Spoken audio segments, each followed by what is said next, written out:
بسم اللہ الرحمن الرحیم۔ حضرت علی علیہ السلام کے فیصلے۔ حیدر کتاب دین کے مطالب کا نام ہے، حیدر ہر ایک امر پہ غالب کا نام ہے، حیدر نبی کی فکر کے غالب کا نام ہے، حیدر شرافت ابو طالب کا نام ہے، حیدر سے جس کو بغض ہے وہ نامراد ہے، دنیا میں شاد ہے نہ وہ عقبہ میں شاد ہے۔ حنظلہ بن ابی سفیان کا جھوٹا دعویٰ۔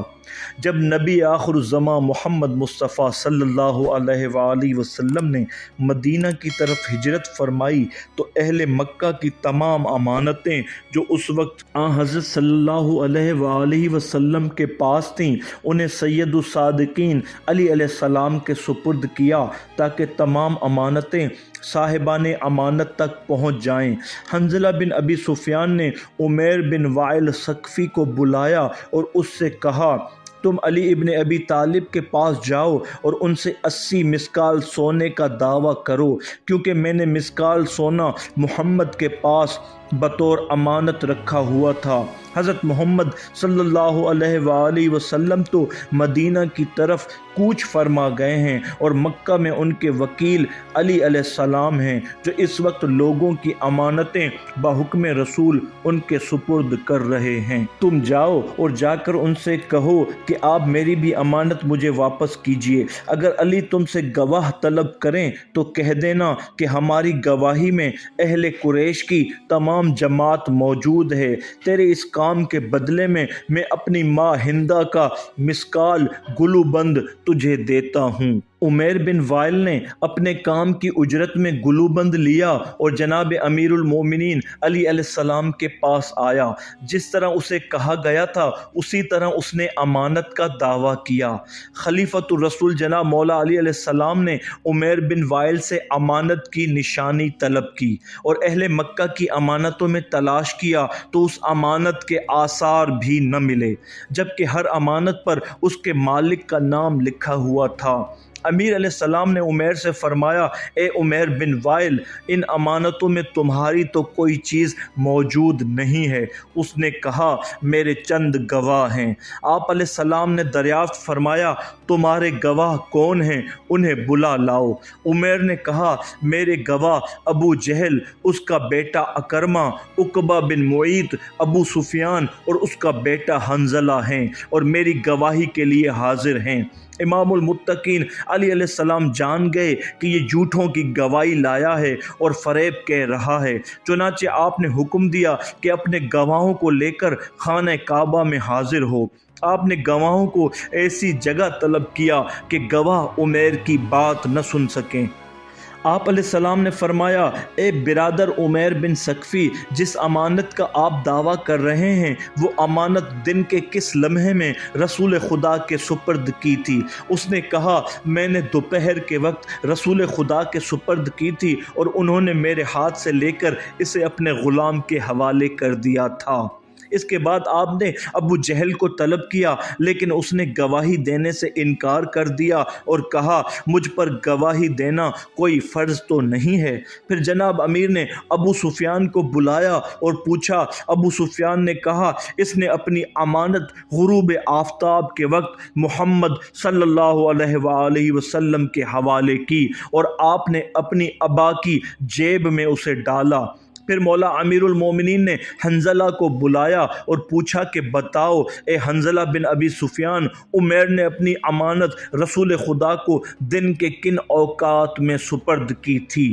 حنظلہ نے کہا، عین دوپہر کا وقت تھا جب یہ امانت محمد صلی اللہ علیہ وآلہ وسلم نے لی۔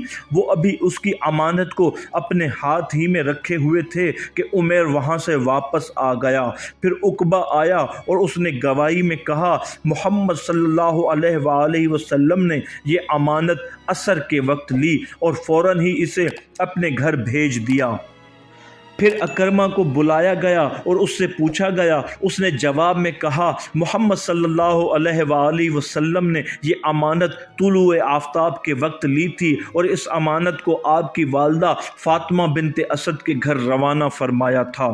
جب عمیر بن وائل ثقفی نے اپنے گواہوں کے یہ متضاد بیان سنے تو اس کا رنگ اڑ گیا اور جان گیا کہ اب رسوائی کے سوا اس کے دامن میں کچھ نہیں پڑنے والا ہے۔ پریشان ہو گیا، رنگ زرد ہو گیا۔ جناب خیر الوسیجین علی علیہ السلام نے اس کی یہ حالت دیکھی تو فرمایا، اے عمیر، تیرا رنگ کیوں زرد ہو گیا ہے اور اب یہ پریشانی کیسی؟ عمیر نے کہا، یا علی، میں کسی کے مکر و فریب میں آ گیا تھا، میں رسوا نہیں ہونا چاہتا، میں اصل بات عرض کرنا چاہتا ہوں۔ مجھے اس مقدس گھر کی قسم کہ میں نے محمد صلی اللہ علیہ وآلہ وسلم کے پاس اپنی کوئی امانت نہیں رکھی تھی۔ حنظلہ بن ابی سفیان نے مجھے لالچ دیا اور ابو سفیان نے مجھے اس جھوٹے دعویٰ پر اکسایا اور اس فریب کاری کے بدلے میں ان لوگوں نے مجھے دینار اور ہندا کا گلو بند، جس پر ہندا کا نام بھی نقش ہے، بطور رشوت دیے ہیں۔ میں وہ دینار اور گلو بند ان کو واپس کرتا ہوں۔ اس وقت عمیر کے حامی جھوٹے گواہان کے سر مذمت سے جھک گئے۔ جناب امیر المومنین علی علیہ السلام نے اسی لمحے میں اپنے غلام کو حکم دیا کہ وہ تلوار لائی جائے جو گوشہ خانہ میں موجود ہے۔ غلام تلوار لے کر حاضر ہوا۔ آپ نے اس تلوار کو ابو سفیان کے سامنے رکھا اور فرمایا، اس تلوار کو پہچانتے ہو؟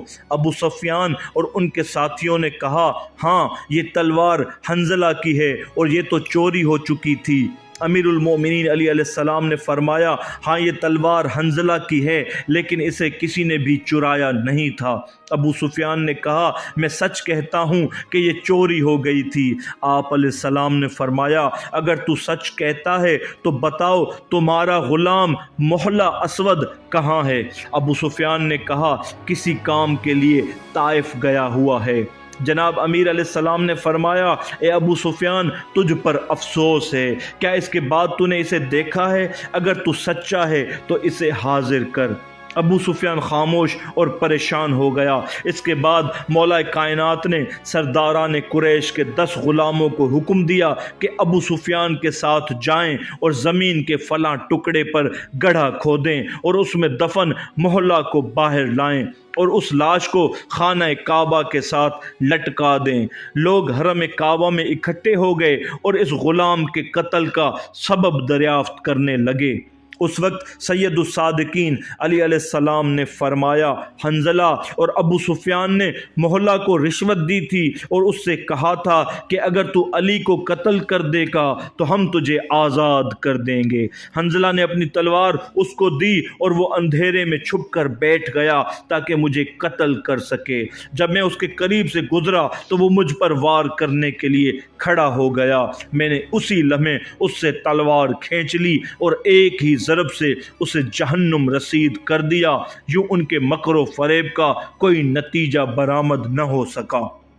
عمیر بن وائل ثقفی نے جب یہ داستان حقیقت سنی تو اس کے دل میں اللہ اور رسول کی محبت کا نور چمک اٹھا۔ اس نے جذبہ ایمان میں اسی وقت کہا، اشہد اللہ الہ الا اللہ و اشہد ان محمد رسول اللہ۔ ناظرین، سبحان اللہ، حضرت علی علیہ السلام کے اس فیصلے کا فیض دیکھیں کہ ایک کافر حضرت علی علیہ السلام کا ایک صحیح فیصلہ سن کر کلمہ اسلام پڑھ کر مسلمان ہو جاتا ہے۔ اللہ تعالیٰ سے دعا ہے کہ اللہ تعالیٰ ہمیں بھی حضرت علی علیہ السلام کے علم کی معرفت عطا فرمائے۔ صدق اللہ العلی العظیم۔